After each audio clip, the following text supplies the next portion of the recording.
Lauren, hi, hello, welcome to the Female Startup Club podcast. Hey, how's it going?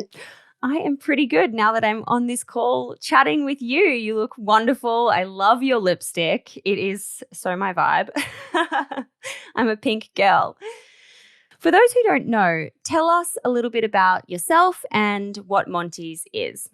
I am Lauren Montgomery, aka Monty, is where Montys comes from.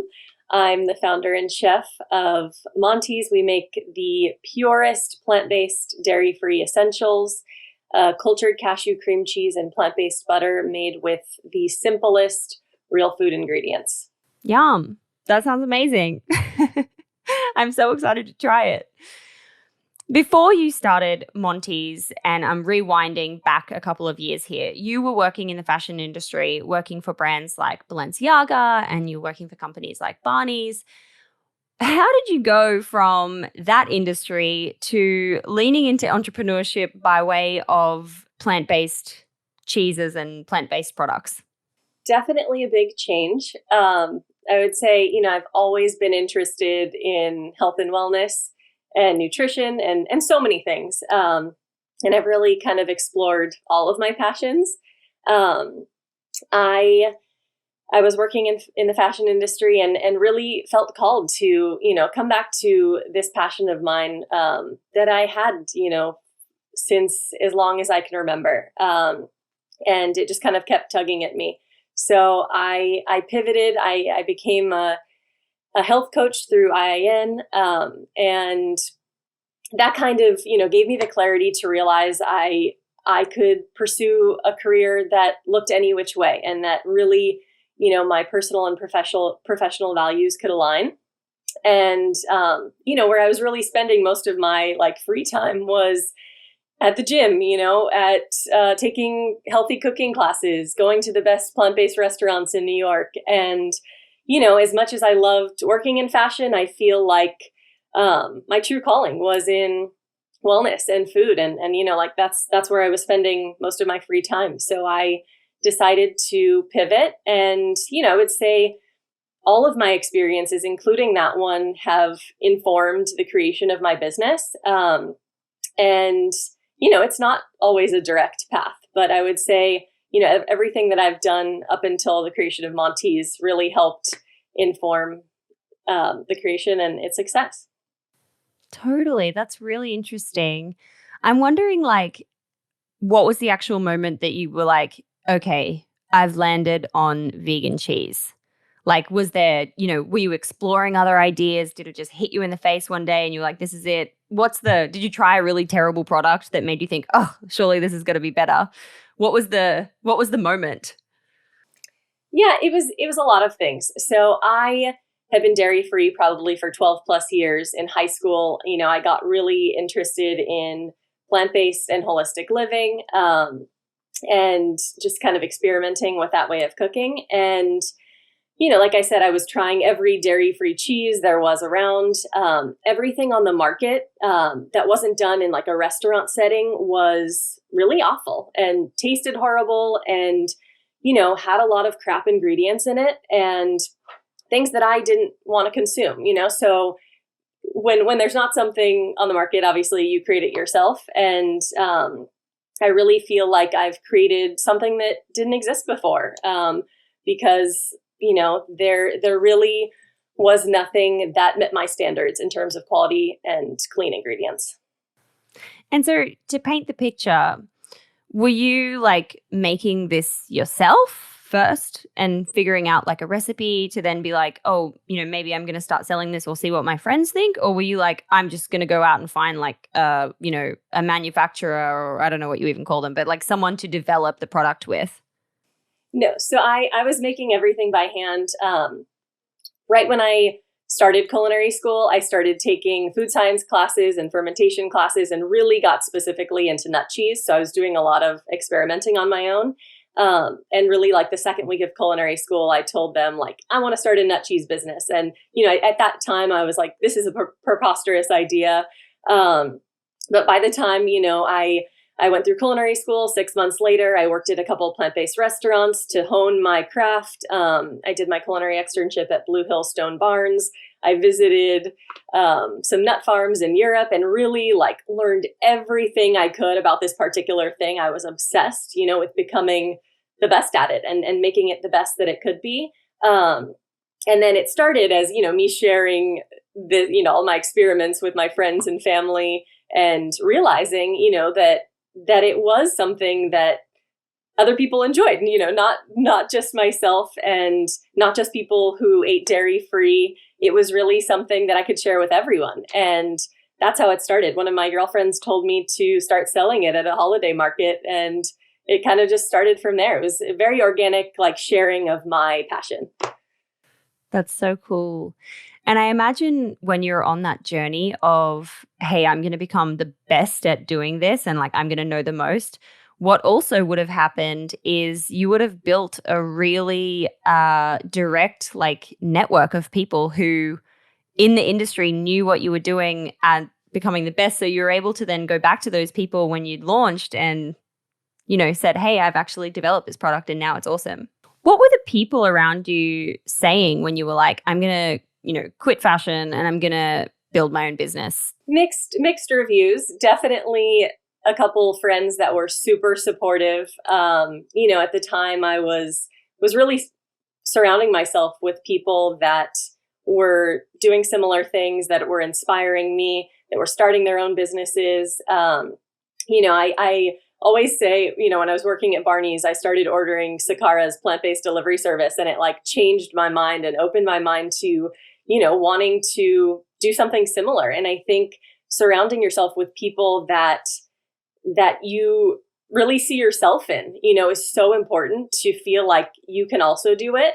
So I would say for the most part, very supportive. I think my parents were a little bit skeptical of me changing careers, but, ultimately very supportive. And, I definitely owe it to all of them to, for helping me realize, that's what I wanted to do. Also at the time, right when I was about to switch, I was started seeing a life coach, and that's something that really helped propel me and get over that like last fear hump of like, can I do this? Is this possible? Am I good enough? Do I know enough? And I am. And so is everybody else. They just have to believe it. That is so true. I want to talk about your friend who kind of like inched you towards doing this holiday market and what happened at the holiday market. Like, did you take a lot of early kind of like product samples, or were you like fully developed recipes, totally good to go? How was that early initial phase of putting it outside of your personal network into the world and saying, hey, I have this brand, come and try it?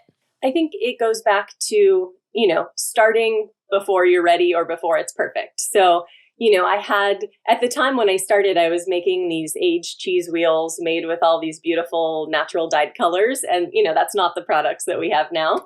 So I would say, it started that way. All my friends and everyone really came to support me. And I was always open to feedback and to iterating based on the needs of other people too. I think it's so important to not be so stuck in what you want to do, but really listen to other people and their needs, because ultimately, they're the ones you're serving. And I always really valued everyone's feedback. At the beginning, my friend, initially had me go to this market, but I just started after that, gained the confidence to approach other markets. And, it was very easy, ultimately to get into markets in New York. The original product was great, but over time, it's definitely gotten better with people's feedback. Yeah, obviously customer feedback and customer research is just such a critical part of anyone's journey and making sure that they're creating the product that people actually want, not just what they want. Like during this time when you were doing the markets, how much money were you making, and were you able to kind of sustain like your lifestyle at that point? Or was it, in the side hustle phase where you still were needing to do other things to support yourself? No, I went full force. I really feel like for me personally, I have to go all into something to really, to really make it succeed. And I feel fortunate to have been able to do that. I was self-funded at the time and really made it, it was my full-time job. And so, it kind of forces you to make a shift like this has to work. And I made it work. And does that mean you were doing like multiple markets then in a week? Like I'm trying to understand how the brand kind of actually started to grow and how it, started to flourish. So I only ended up doing a couple like holiday markets, and then I kind of hit the ground running, hit up a bunch of retail stores in New York. I got a kitchen, my own kitchen very early on, early 2019 in New York City.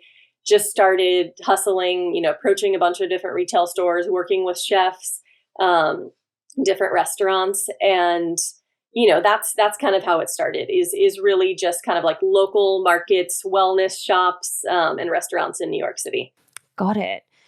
And when you look back now, like in hindsight, because hindsight is such a funny thing, what do you think was absolutely critical in getting this business off the ground and like actually working? Because, obviously so many brands start, so many brands fail, like all this kind of stuff. But like, what do you think for you attribute that kind of success in the brand growing and keeping on going?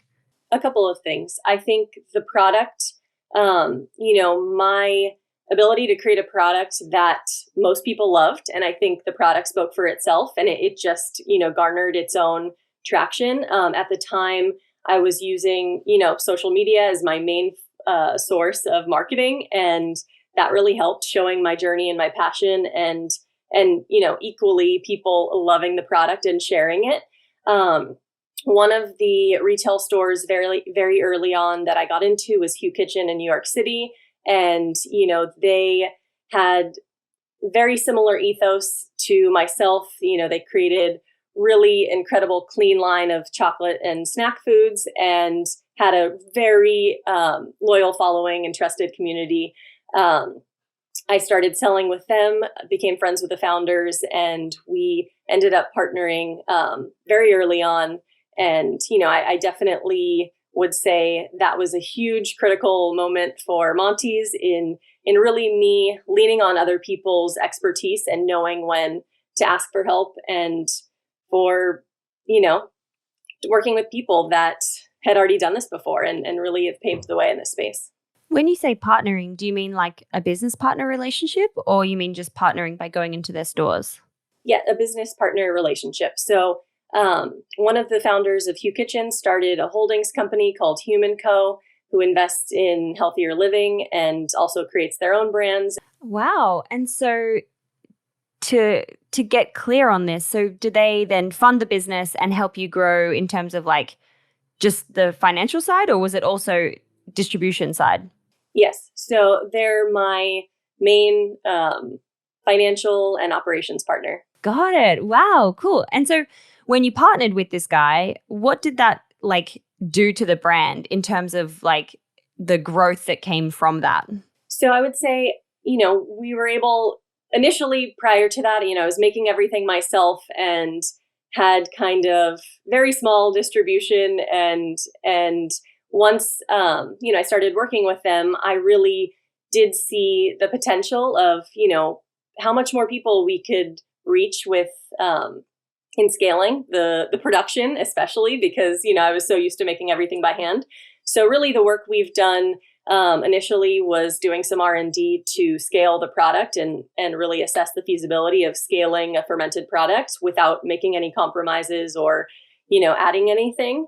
So that was kind of the first step. But, subsequently, they're really, helping with all operations and, every aspect of the business. Got it. And I'm interested to also know, sorry, I'm stuck on this for a little bit here, but I've got so many questions. Were you actively looking for this kind of partner? And was this the vision for you? Or was it more of like serendipitous moment where you meet these people and you kind of organically be like, hey, what if we partnered on this and did it together? It was pretty serendipitous. I wasn't looking for capital at the time. Like I said, I was self-funded and was planning to do that, just kind of bootstrap. I grew up my dad had a food business growing up, and the old school mentality is like, you figure it out, and that's what I was doing. I was just trying to figure it out, and it was really this serendipitous partnership. Like I said, I was selling at their restaurant in New York City, and I was just doing incredibly well. We obviously developed a relationship working together, and had no idea at the time that we would end up partnering, but it really was something that felt very organic. And, we were so aligned in our mission, and I knew that they would help me bring it to more people. And, I wanted to be part of something bigger and really ultimately help give, more people access to products like this that they can trust.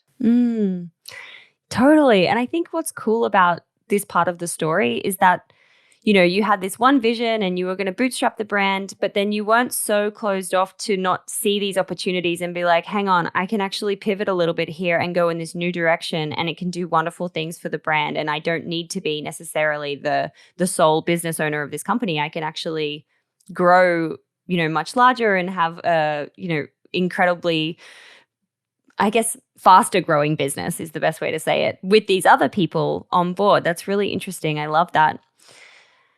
We spoke about, in hindsight, what was critical in the beginning. On the flip side of that, in the beginning, what were the kind of pitfalls or things that you wasted time and money on that others would benefit from knowing about and could try and avoid? I would say, the process did happen pretty quickly in my partnership with them. But, in general, I was so used to doing everything myself. I think in hindsight, I wish I had asked for help earlier. To some extent, I think it's good learning every aspect yourself and doing it by hand and really really understanding how everything works. There's definitely a benefit to that. But I also think that I only know so much, and, I want to focus my energies on certain things. That's where they're best spent, and really seeking out people that know more than you in other areas to help you grow your business is just so crucial. So probably hiring people sooner. Who was your first hire? Well, so I didn't hire anybody before we partnered. So I partnered with them. I had one girl helping me with actual production in the kitchen. That, I guess, was my first hire. But on the business side, I partnered with them, and since then they've helped me expand my team, and we're now a team of 5. Got it. Okay. And so when we think back, you had this moment where you partner with these guys, you grow exponentially. Since then, what have been the key kind of moments of growth or, those follow-on explosions, you could say, of growing the brand? I would say, we're still very small, and kind of like, I think a lot of those moments are yet to come. But like I was saying, up until this point, all of the social media has been very organic, and I've had some, incredible people just order the product and share on social media. So I would say, that is kind of where the biggest wins have come from, is just like this organic spreading word of mouth. Definitely, there's nothing like people advocating for you and your brand and truly loving it. Absolutely. I saw some of the reshares or the reposts on your Instagram stories. Everything looks so cool. So much love out there for the brand. I'm also wondering, what's coming up for you that are, things that you can shout about when it comes to any partnerships or any marketing campaigns or any new product launches? What's on the horizon? So a lot has been happening. We actually just launched direct-to-consumer shipping a few weeks ago. So that was a huge thing for us. Now everyone can order throughout the US. That's been something we've been working on for a long time. When people have been asking where they can get it. So, that's definitely the biggest thing. We're expanding our distribution now on the West Coast. We just got into a few key retailers, which I'm super stoked about. So we're getting some great traction. We're in Bristol Farms and Lassen's, Erewhon now in California, and Harmon's in Utah. So really kind of, working to get into some more retailers and make the product more accessible to everyone. So exciting. Hopefully it's not too long until you are shipping to London and it's stocked in London supermarkets or grocery stores. I can't wait.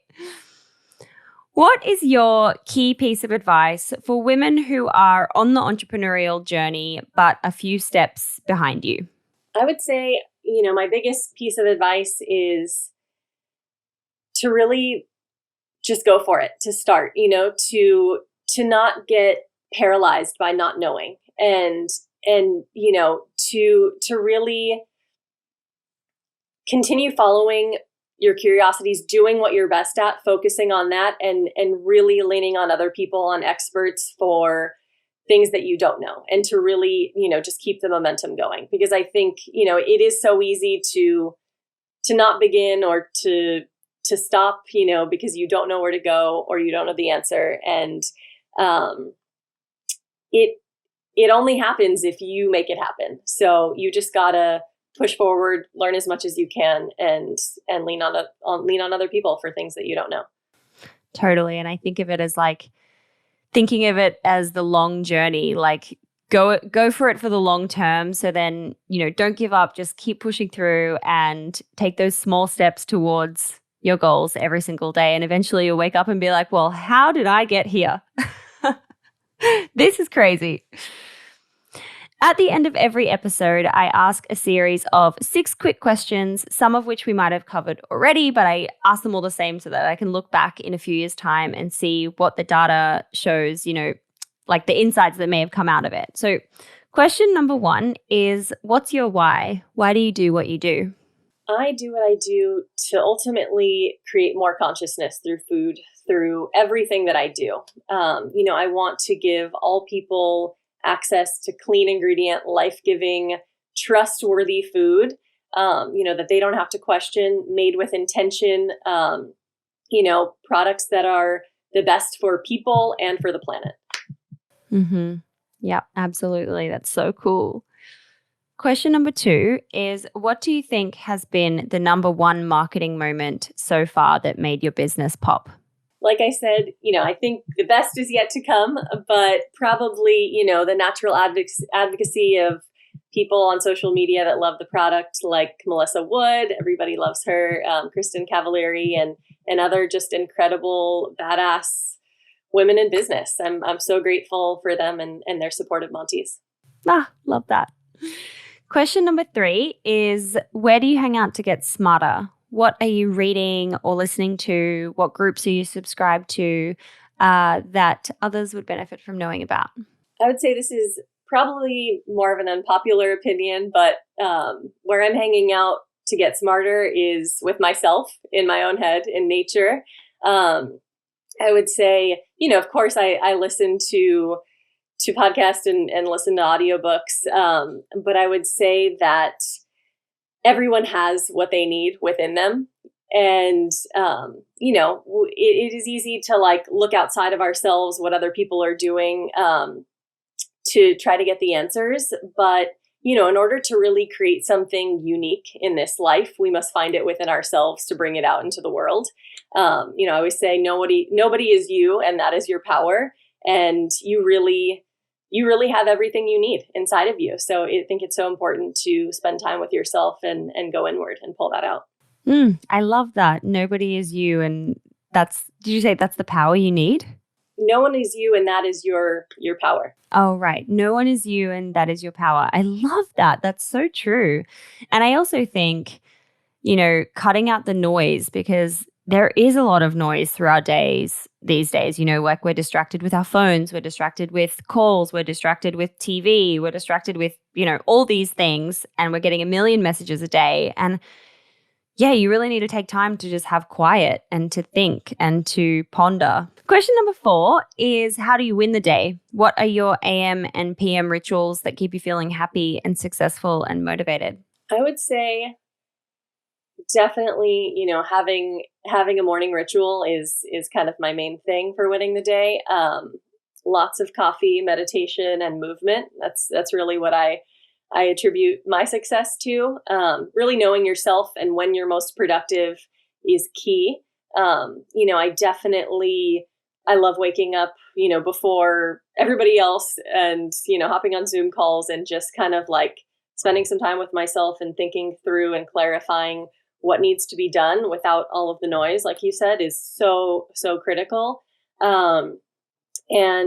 Really like fueling with all the right foods throughout the day is obviously something I'm a huge proponent of.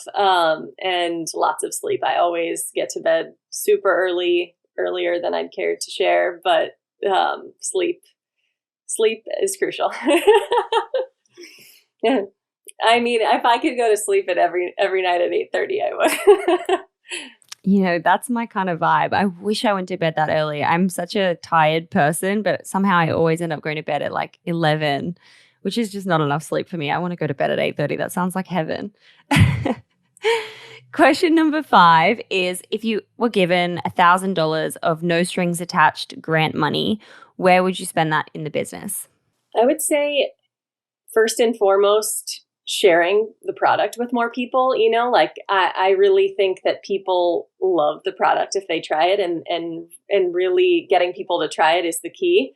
Other than that, I would say I'm super passionate about this organization, Wellness in the Schools. I've been a chef volunteer with them.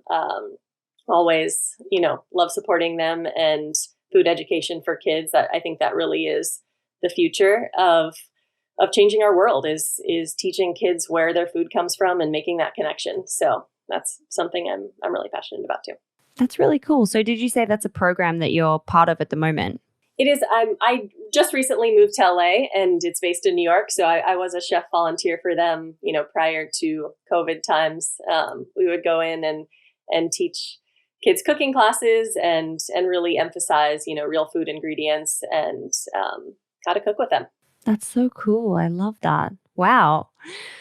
And question number 6, where were we up to? Question number 6. Yeah. How do you deal with failure? What's your mindset and approach when things inevitably don't go to plan? All the time. I would say not always perfectly I deal with failure. I admit that, and that's okay. I'm definitely practicing non-judgment over here. But I'm incredibly motivated by failure. Initially it's kind of like, it's heart-wrenching, and it's not easy. And I would say though, in general, I am very motivated by it. You only get the number of, yeses as you do 10 times more no's, and everything is a numbers game. So, you have to be driven by the failures because you only get success after a certain amount of failure. I love that. I love that you say it's a numbers game because it so is. It's just literally, I feel like sometimes building a business is just creating lists and just working your way, like chipping away through every list and like ignoring the no's, celebrating the yeses. Yeah, you have to expect it as a part of the process, or else there is no moving forward. It's all part of the territory. Life is up and down. That is so true. Thank you so much for coming on the show today, Lauren, and talking about Montys and what you're building in the world. I can't wait to try it. This was so cool. Thank you so much. Thanks so much for having me. Can't wait to get you some.